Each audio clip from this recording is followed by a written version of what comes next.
Hey guys, welcome back. We are on episode 3, big day. We finally discovered we're going to be a vlog and not just a podcast. And also we came up with the name, Quality No Exceptions. We've had the name, we just haven't said it. So big day, officially a vlog, and officially Quality No Exceptions. And the other big news, we're joined by the man himself, Mr. Jim French. Welcome, Jim. Thank you. Appreciate you being here. Thank you. Is this where I read, "We are here for you because you're a badass"? That's exactly what it is. That sums up the whole thing. Okay. We're done, guys. Okay. That's where the editing comes in. That's right. All right, Jim. So started the truss plant back in 1988. That's about right. 88. Yes. Okay, so explain that to me. We got the background of French Brothers from Tom when we met with him, so I'm kind of going to go a different direction. I want to know about the truss plant and things like that. So let's start off with the truss plant. What led you to the truss plant? Why'd you start that? How'd that go? So prior to that, I was a home builder, building 2-3 homes a year. The market kind of crashed, and there wasn't a great deal. So I moved into post-tension foundations. There was a need here up in the east side of town. There was a lot of unstable soils. So I figured out how to do that, started a post-tension company, had 2 or 3 employees that did that. And then in the process, there was a truss plant. In fact, right next door here, this building was actually a cabinet manufacturing plant. There's a truss plant right next door that was very busy, but from bad management, they went bankrupt. I looked around and thought, there's still a market here for that, and I can do that also. So I took on a partner and started a truss plant. Not in that building, but this building was a cabinet shop that also had gone bankrupt, and it made a better truss shop than the other one did. So, Okay. And we were in that business for about 15 years before we sold it off. Wow. So you made trusses for anybody and everybody? At that time, it was a big truss market here, and then I serviced here, Las Cruces. Had a couple of customers in Las Cruces, Cloudcroft. Had several customers in Ruidoso. Huh. Very interesting. Have truss, will travel. So with the truss plant, where did you sold off after about 15 years, you said? Mhm. Okay. Did you sell it off or just close it? Sold it. Okay. Who'd you sell it to? To Alamo Do-It Center at the time. Okay. So is the truss plant in existence at all today? No. Okay. That whole operation closed up probably 6 or 8 years after that. So you need a Jim, the man, to run it. Otherwise it shuts down. Fair enough. No, they were running it well. It's just it was a combination lumber yard, and then Lowe's and Home Depot moved in, and they were the short man on the totem pole. Interesting. How was the truss business? Was it fun, exciting, repetitive? I enjoyed it because very few homes were the same, and it challenged me on how do you build a roof. At the time, it was somewhat computerized, but a lot of the input was DOS input. Very little. When we first started, there wasn't any 3D CAD systems like we have now, or like they have now. The manufacturing was a lot less automated, so there was more labor intensive. But I thoroughly enjoyed it. It was a lot of fun. Interesting. Okay. So Challenging. I'm sure it was. Is that where a lot of your interest in like drafting and engineering originated? Like, kind of started you down that? It actually did. When I was doing that, I also they didn't have a layout program. The engineering firm that I did all the truss engineering, so I bought AutoCAD LT and started doing layouts for my customers, and then that moved into full house plans for myself once I started building homes again. So that's how I got into the drafting business. Were you self-taught? Did you have a mentor doing all that? It's all self-taught. Wow. It's pretty impressive. Grab the book and start pounding on keys. And in fact, it was then that PCs had just come out, and it was a while after that before the mouse even existed. So about the time that the mouse was invented when I got into CAD. So there was no YouTube PhD? Their YouTube didn't exist. The internet did not exist. So what do you think was the most challenging thing coming out of that learning process? What was the most challenging? Because I'm self-taught and I was never formally educated in architecture, drafting in homes correctly wasn't that difficult. It was the technical standards, protocol, all of that on what does a set of home plans look like. What, Okay. at the end result, what's it supposed to look like? What information does a builder need? And at that time, I was doing it for myself. So, what information do I need? So you could only cuss at yourself if something was missing. That's correct. Fair- And make sure fair that enough. it got through all of the Alamogordo jurisdictions for permitting. Okay. So shut down the truss plant, created what we know as French Brothers Homes today Mhm. with Tom. Mhm. So walk me through that. I mean, Tom walked us through how it was created. What was the dynamic between you and Tom? How did that conversation start? Obviously, you guys were both building homes at the time. Was there a aha moment where you're like, "Hey, let's jump all in"? When he moved back, first thing we did was decided that we're going to go into the development business. We'd never done that before, and I can tell you we made every mistake possible that you could make when we did that. And then each of us were building like a home or two, and typically it was just for us to live in. We'd live in it for 2 years, flop, and then once we decided to go into the development business, we decided it's going to be a lot more fun if we do this together. And so it was a conversation as simple as that. I think it'll be more fun if we do this together. So working with families can be challenging. Is there any good stories you can tell? Not really.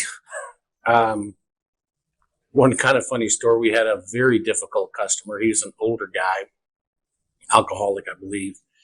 And it was when Tom was still working in Alaska. He was working two weeks on, 2 weeks off. And 2 days before he got back, the customer and I had gone toe to toe in his front yard. He was a piece of work. And we got seriously cross-threaded. So Tom gets in the next day and I tell him about the guy's name was Ron. I said, hey, Ron and I went toe to toe yesterday, and he said, okay, let me take it this week. And I said, okay. He comes back about 2 hours later and said, he and I went toe to toe all over again.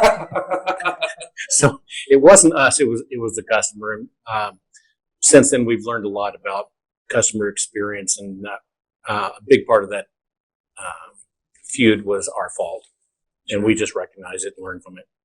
That's good, and you can teach others that same principle. Mm-hmm. Okay. Yeah, the way we acted that day, we would not tolerate from any one of our employees today. You heard that, guys. Mm-hmm.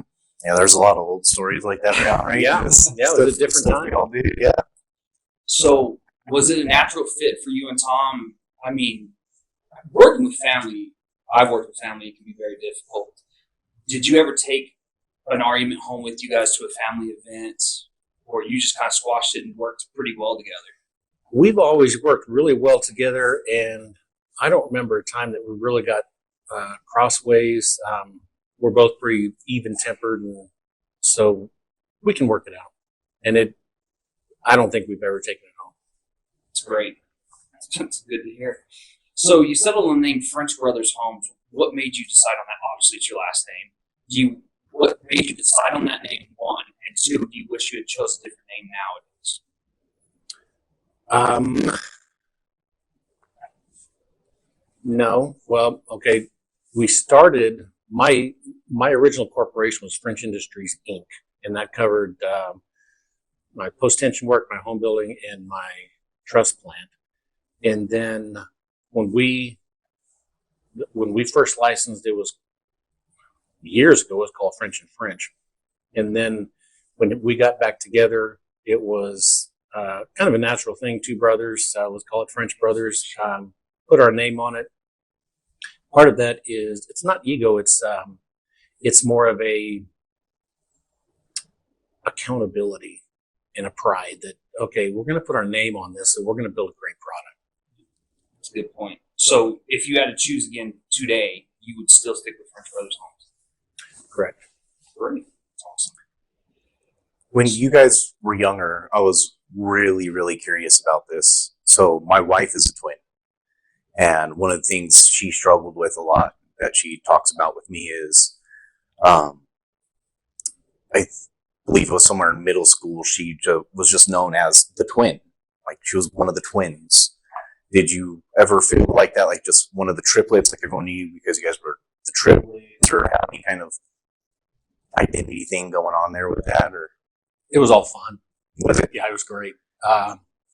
We had only set of triplets in Alamogordo that I think up until the time we turned about 30. In fact, a local painter that we used to do business with, he had a set of triplets. That was the first one that I knew in 30 years. It was a great way to grow up. I would have loved to have had triplets myself. Really? Mhm. Yeah. I think I could do that. Yeah, my parents didn't have to.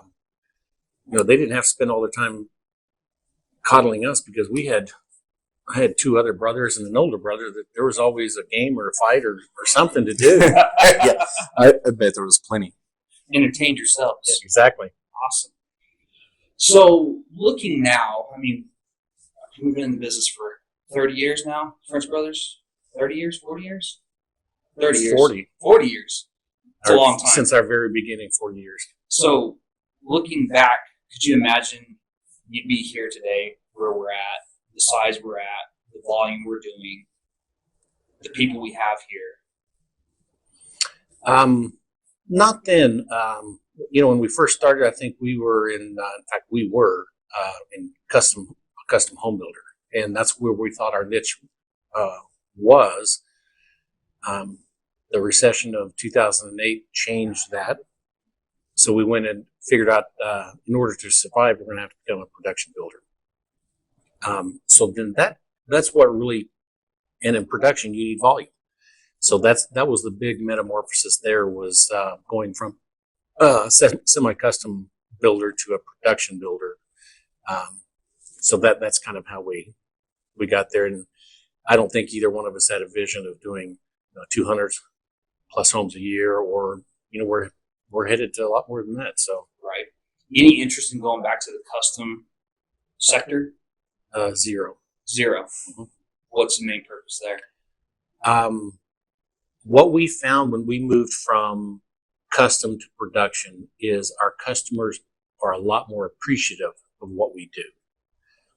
Custom buyers they have different expectations, and it takes a lot more manpower to hold their hand through the entire process. They feel like that they need a tour every day. It's just A lot of catering to a them? lot of catering. Okay. Interesting. We used to joke around at the custom shop that we needed a yellow room so we could console people if anything wasn't going to be on time or anything. With very sometimes hard to deal with. It's different. Yeah, I can imagine. So drafting. You described why you went into the drafting realm. Do you ever regret going down that path and wish you were on the financial side or the operation side more than you have your hand in now? No, I love it. It's you have the ability to create, and you see what your creations are. One of the things I love doing is solving the details, making our homes buildable, down to the last. How does this part nail onto this piece, and what's the most efficient way to do that? From a quality standpoint, efficiency standpoint, reducing labor. So that's what I really excel at, and I love doing it. And you're good at it. Thank you. Can it be overwhelming? I don't think so. Overwhelming is lack of planning, I think. We've got a great staff. Angel and Araceli are as good as I could ever hope for. So that makes my job a lot easier. And it's like when I was, prior to taking off doing drafting only, I was our Mark Systems subject matter expert. So I was expert in that. So that, again, that was attention to detail. And what's interesting is I am not a detail guy. Look at my disc test, and I am not a detail guy. However, when it comes to building things and like Mark Systems, it's all detail, and I love it. Good. Let's talk about code book. The code book can be overwhelming, to say the least. We got a few pages deep. Mm-hmm. Yeah. How do you stay updated on the code book? You're pretty versed in the code book. You know how to work through the code book. Anytime I've asked, you pulled it out, and we seem to have tabs everywhere, and you can figure out what we're looking for. How do you keep updated on that from year to year? Because obviously it changes all the time. It the IRC is I think it's they may have yearly or bi-yearly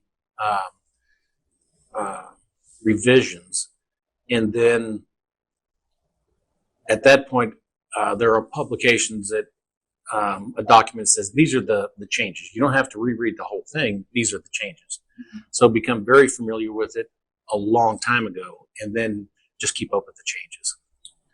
And then, the people in Santa Fe and the heads up there, they're a phone call away. If I have a question about it, if it doesn't make sense to me, or how does that particular code apply in this particular situation, and if I can't figure it out, call them. Did they ever change something? You're like, what the hell, why? Yeah, on occasion. For instance, IRC's mandates that every home, don't remember exactly the criteria, that's over 1,400 square feet, something like that, has to have a sprinkler system. That's the IRC, but New Mexico has an exception to that, so it doesn't apply. But it makes me wonder, who put that in there to start with? Is it copper manufacturers? Who decided this was a good thing when in actuality, that if that sprinkler system goes off, it's going to cause a heck of a lot of damage for it may cause the water damage, maybe more than the fire damage. Right. Has there ever been a code released and you're like, how did we miss this all these years? It should have definitely been in there. I'll have to put you on the spot. It seemed like one came across in the last year or so that something had changed and we never saw it for years. Seemed like it had to do with handrails and spacing of balusters or something like that. And I had remembered it from 20 years ago and never updated it, but it had changed. Got away with it. Mm-hmm. How do you feel when somebody approaches you with a correction or maybe a new idea to something you thought was correct? You always seem very laid back. It's never a big deal. You never take it personal and never like, oh, I know better than you? That will never happen. I know better than you, because the guys in the field, they're having to do this, and they're having to do it in real time with materials and labor that they have, some skilled, some not so skilled labor. Sure. And do we make mistakes? Absolutely. Do we want to correct them? Absolutely. We want to make the job for the guys in the field easy. And if there's a suggestion on doing it something better or different, myself, Angel, and Araceli, we're all ears with a smile. Really, with a smile. We're here to help our builders build high quality homes. No exception. I like that. Good plug. Yeah, way to get it in there. That was awesome.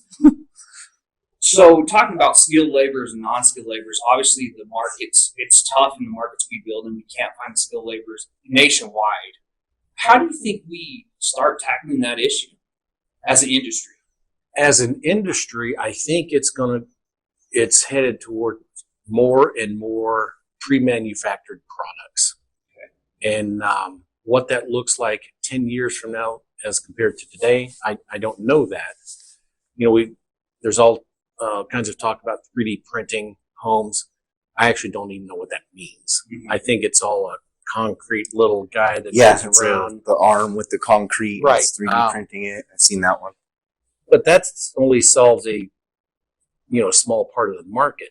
Concrete's not a good insulator. There's a lot of things that concrete's good for, and wall systems not one of them.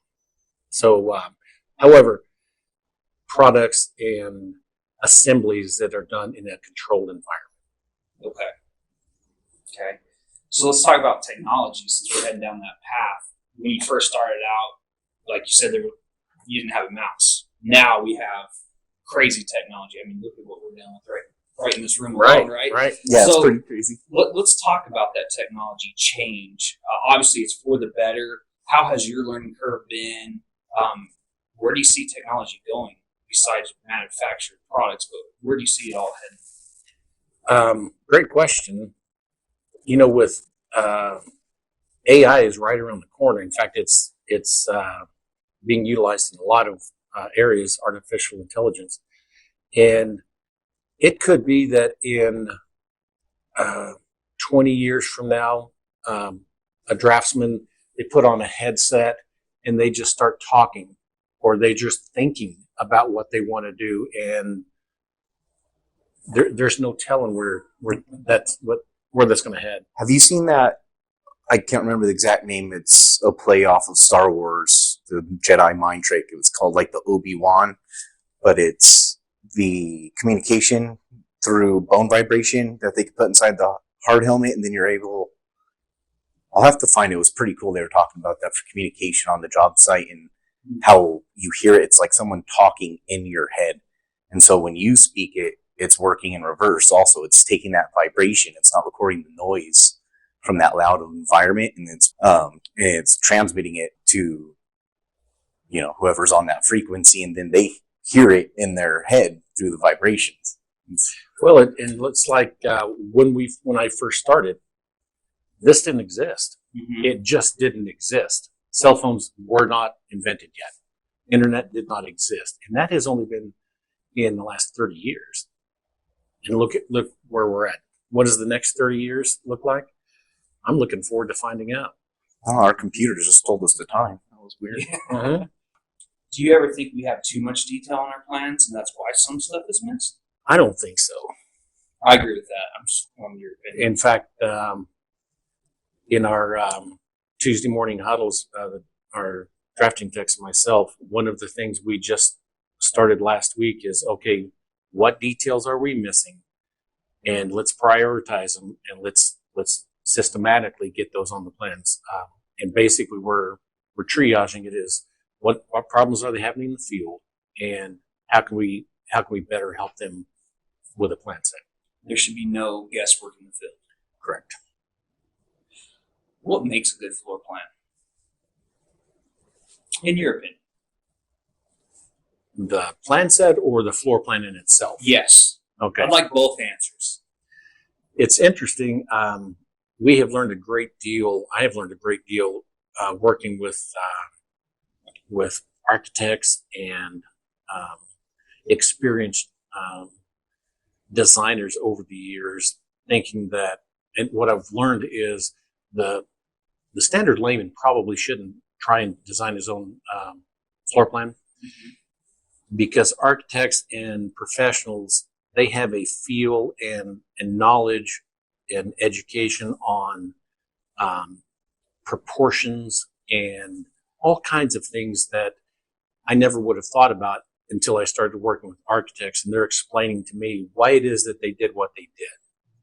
And it's not just a hallway here. It's this hallway has a purpose of this, and oh, by the way, it's a focal point of this and this. And then the ergonomics on top of it also. Right. Yeah. And the flow of a kitchen, a triangle flow between appliances. Okay. Those little things you learn over time. And that has been very beneficial in just working, listening, asking questions of those folks. And once a person can get beyond the point of there's no stupid question, and I have no problem asking the stupid question, Right.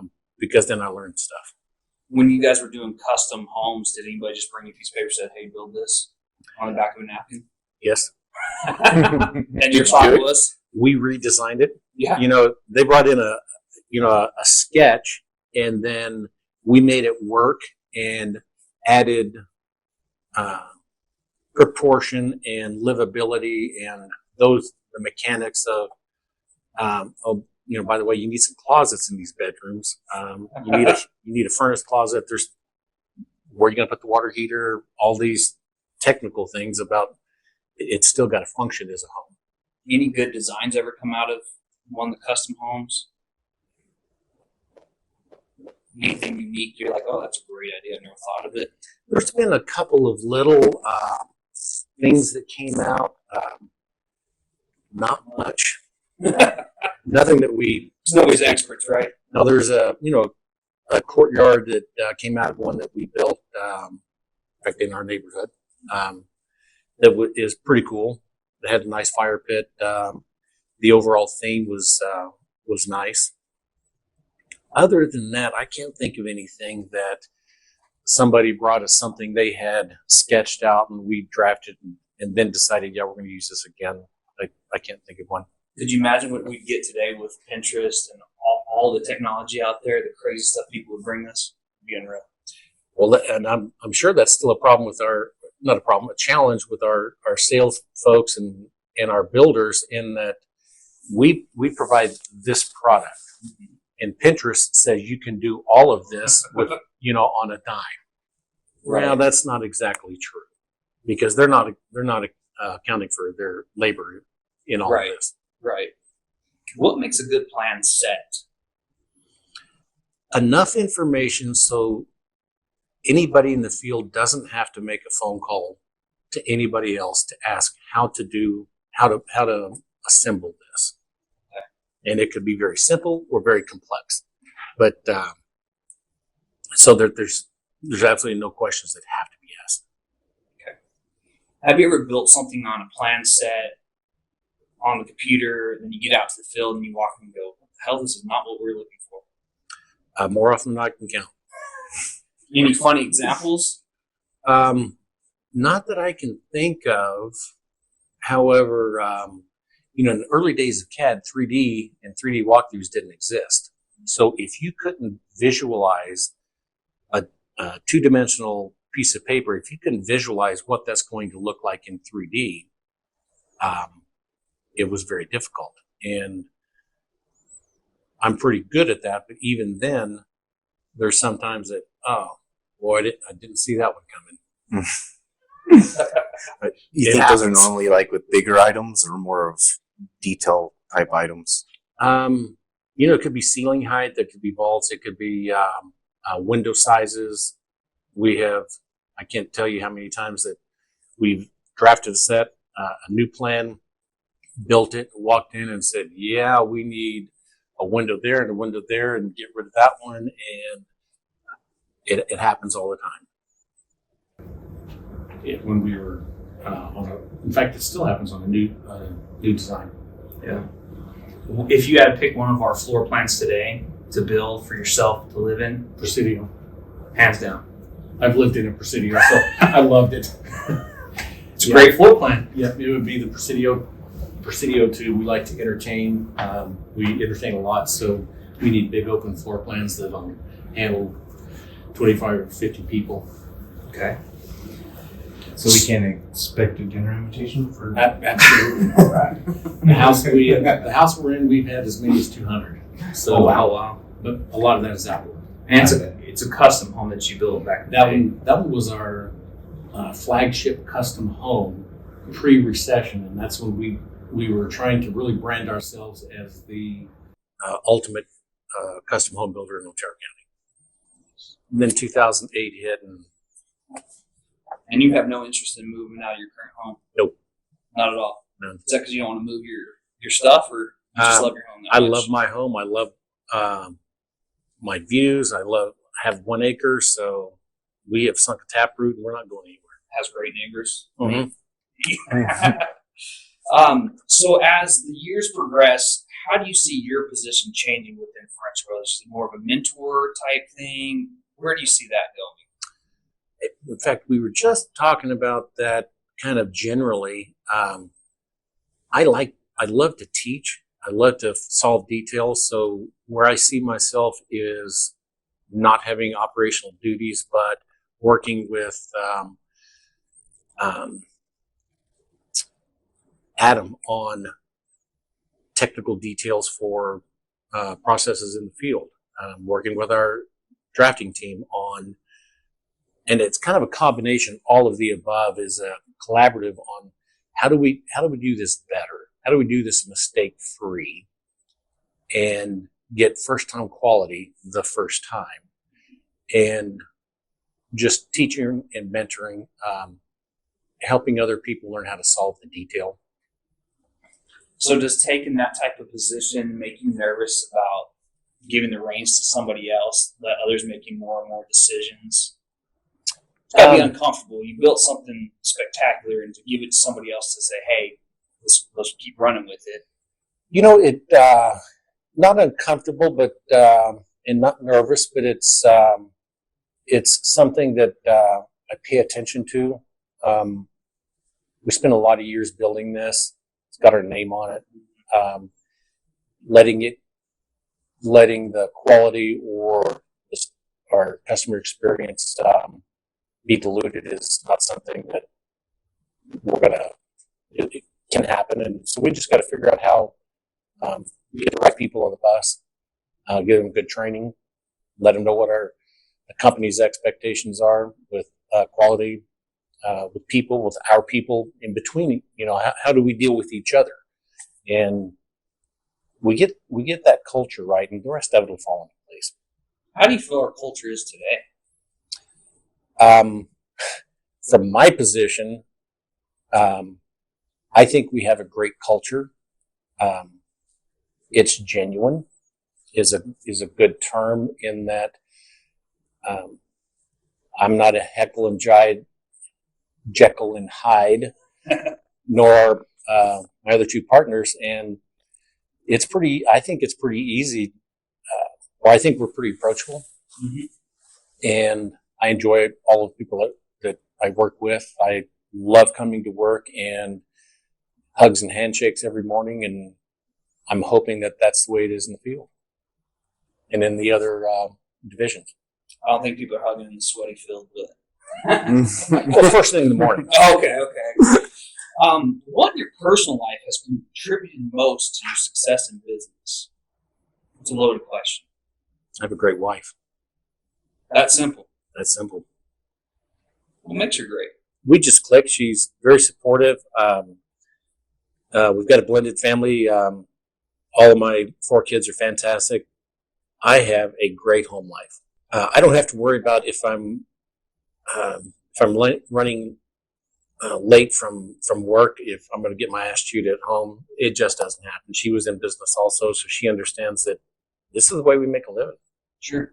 And so extremely supportive in all kinds of ways, and just the love of my life. That's great. Bonus points there. Flying. Flying's your new thing. We just talked about you went flying on your lunch break. How'd you decide on flying? 6 or 8 years ago, probably 6 years ago, Robin and I were on vacation, and before we went on vacation, she said, well, let's come up with a bucket list, each of us, 10 items, and it's got to be written. I said, okay. And solo fly a plane was a bucket list item of mine. And about 1.5 years ago, we were looking at that, and she said, are you ever going to do it? Well, by golly, I'm not getting any younger, so I think it was that next week I called the airport and Ed's Flying Service, and started a week after that. And 8 months later, I had my private pilot's license. So is that something that you've always wanted to do since a kid, or is that recent? Obviously, you took a trip, you did the bucket list thing, but was that something you've been in the back of your mind, like, hey, I want to get my pilot's license one day? It's been on my want list for 30 years, something like that. It's just other stuff got in the way, and all my kids are grown, they're on their own. And so it finally got to the point where I have no excuses anymore. What about flying really interests you? Well, there's a certain risk involved that is exciting. Again, it's detail oriented, that there's altitudes and speeds and stall speeds, and all kinds of stuff you have to pay attention to, or you fall out of the air, and that's typically not a good thing.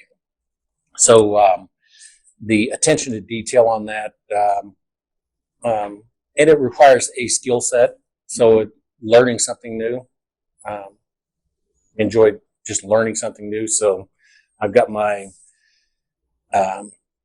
VFR rating, which is visual flight rules. So I'm hoping that by the end of this year, I'll get my instrument rating, which means I can fly into weather.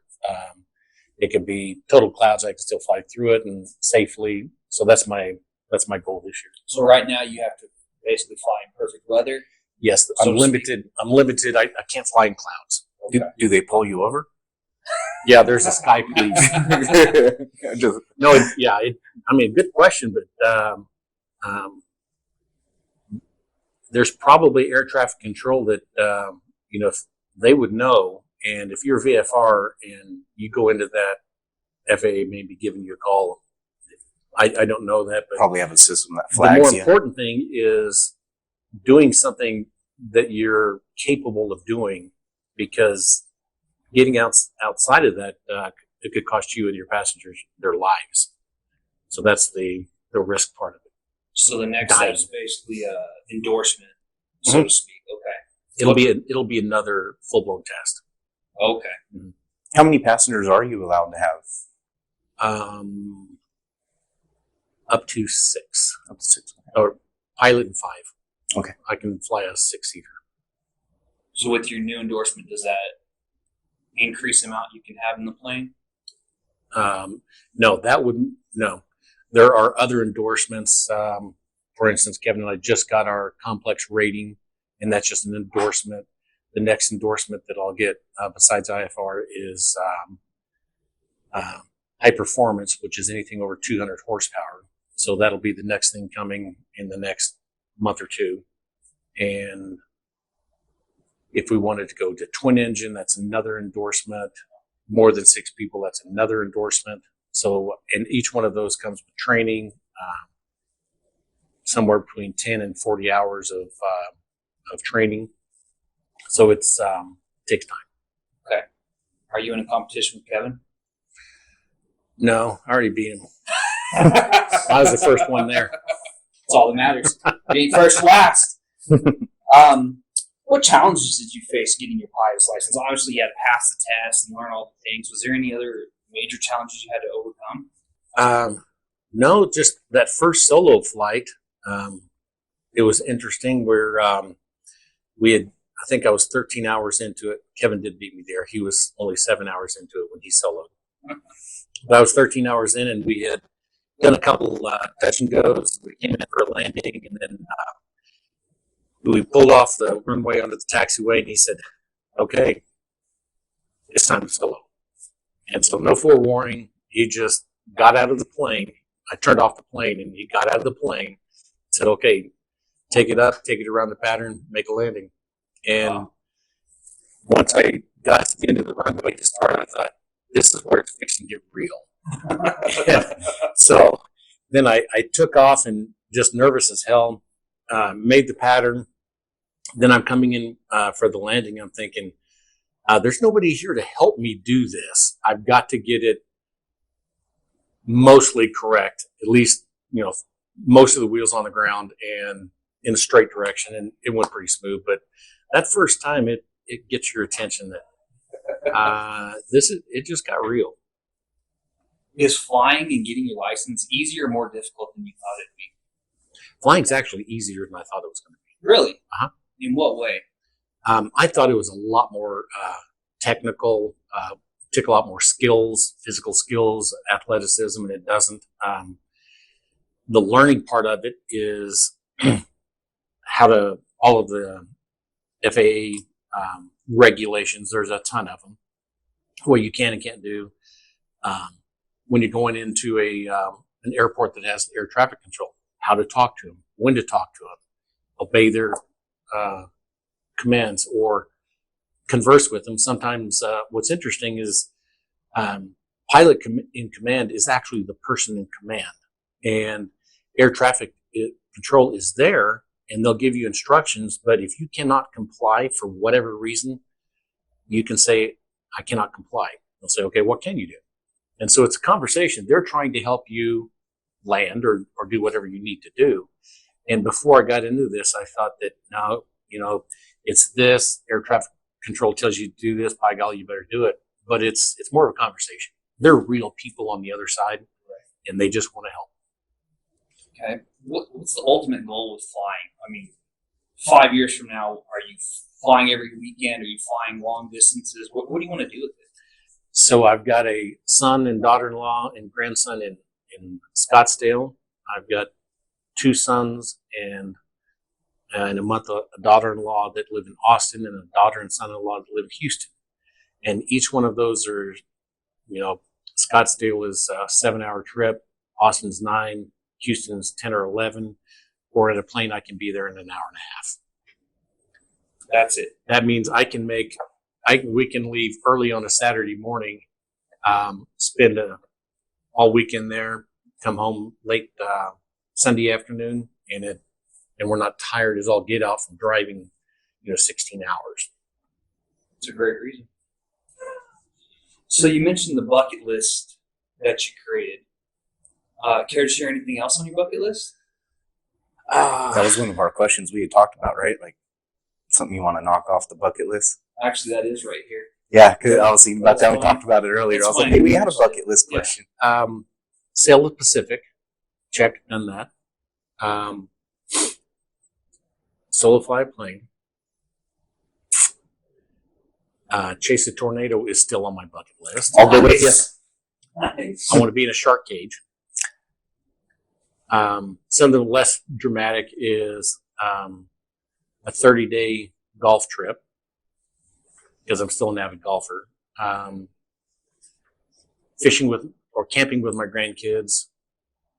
Fishing with all my sons in Mexico. So the rest of them are a lot less challenging. And Robin created this bucket list as well. She created her own. Does she have anything exciting on there? Not near like chasing tornadoes or shark cages. Is she going to be joining on the tornado? No. Just write it down.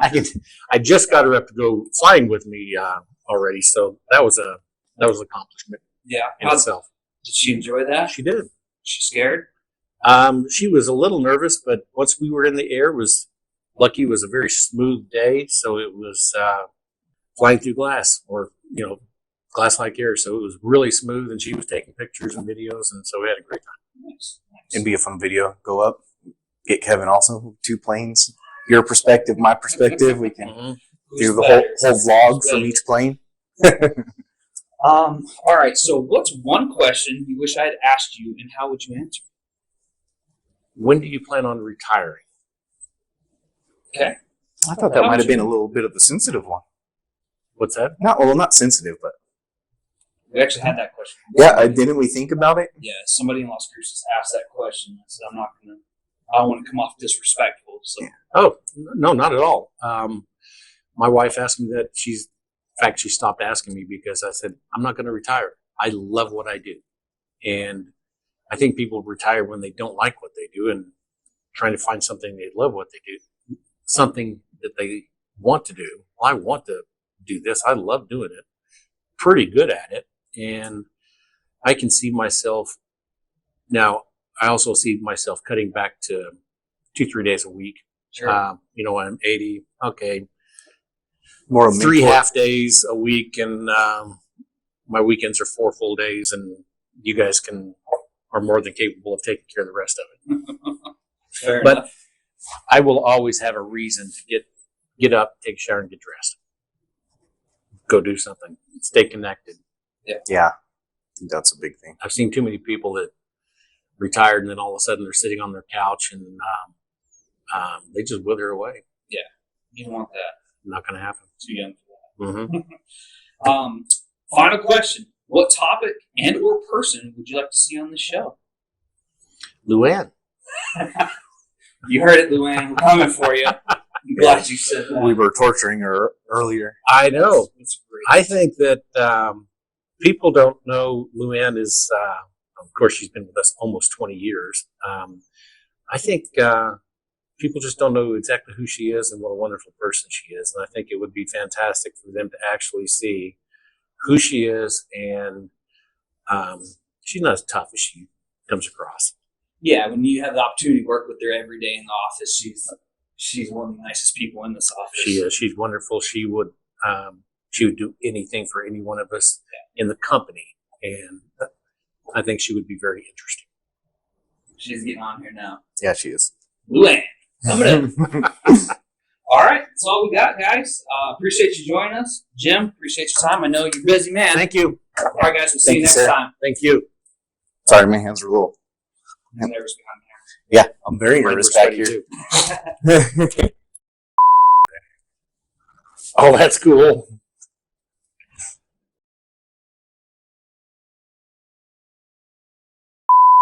That is seriously cool.